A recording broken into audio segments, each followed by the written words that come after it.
talk about contest prep in this video.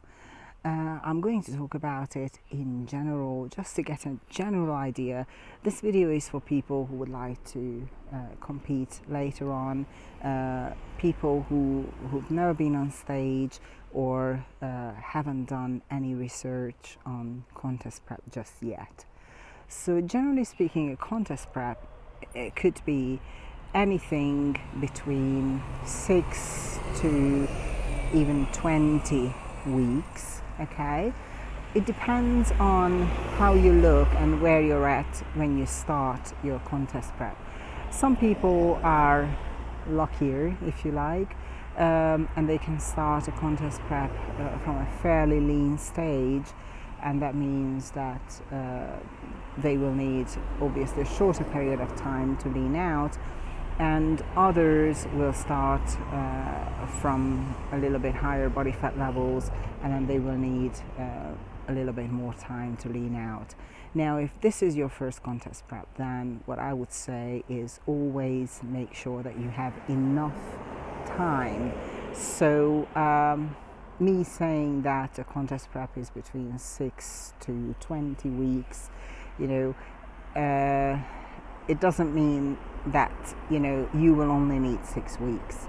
No, it depends on how you look.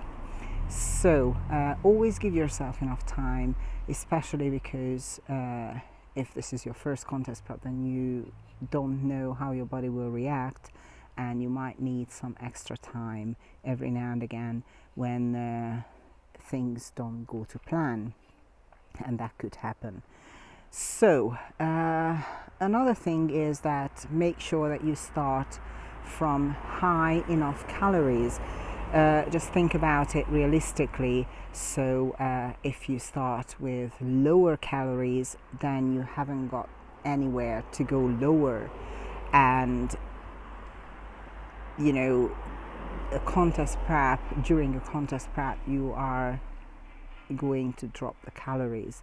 So make sure that you start from high enough caloric intake. Okay, depending on what you're taking, whether you are on carbs, your body works well on carbs, or your body works well on fats, make sure that your overall calories are high enough so you have space to come down to. Generally speaking, I do cardio off season as well. It's just for my general fitness, but usually I don't do more than 30 minutes after training. Not everyone needs to do cardio off season. Again, if you are a leaner type, then you don't need to do cardio, so that's fine. Even when you start your contest prep, don't drop the calories and start doing cardio. You have to start with either of them. Either you drop the calories or you start cardio. I would say start with the calories first and then introduce the cardio later on.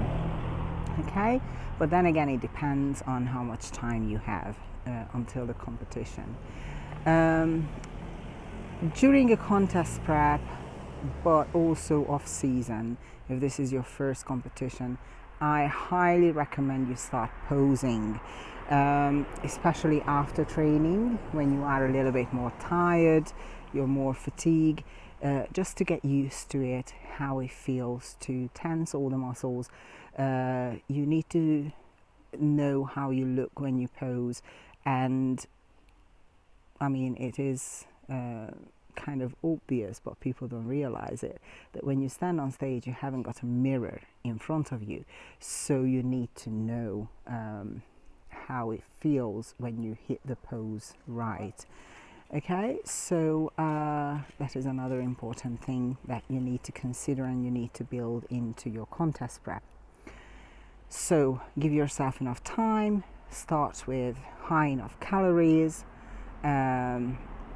If you're doing cardio off season, then keep at it. Obviously, I'm doing 30 minutes, so when I start my contest prep, I usually start with the calories, and I usually take out gradually everything that is not chicken and eggs basically. So if I eat some dairy off season, for example, then gradually I take it out during my contest prep.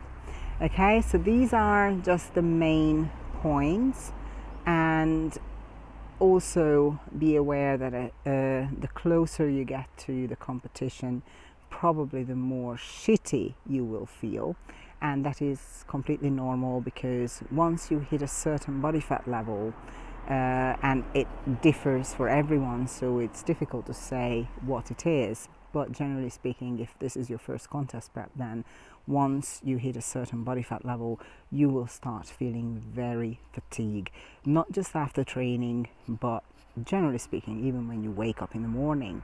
So be prepared for that as well. And also just to mention that artificial sweeteners, for example, in different energy drinks, don't help. You can get away with it in the first few weeks of the prep, but I definitely wouldn't recommend them in the last 2-3 weeks of your prep, so you will have to push that through really. Okay, so I try and keep this video short, so I will come back with a little bit more specifics for contest prep in another video.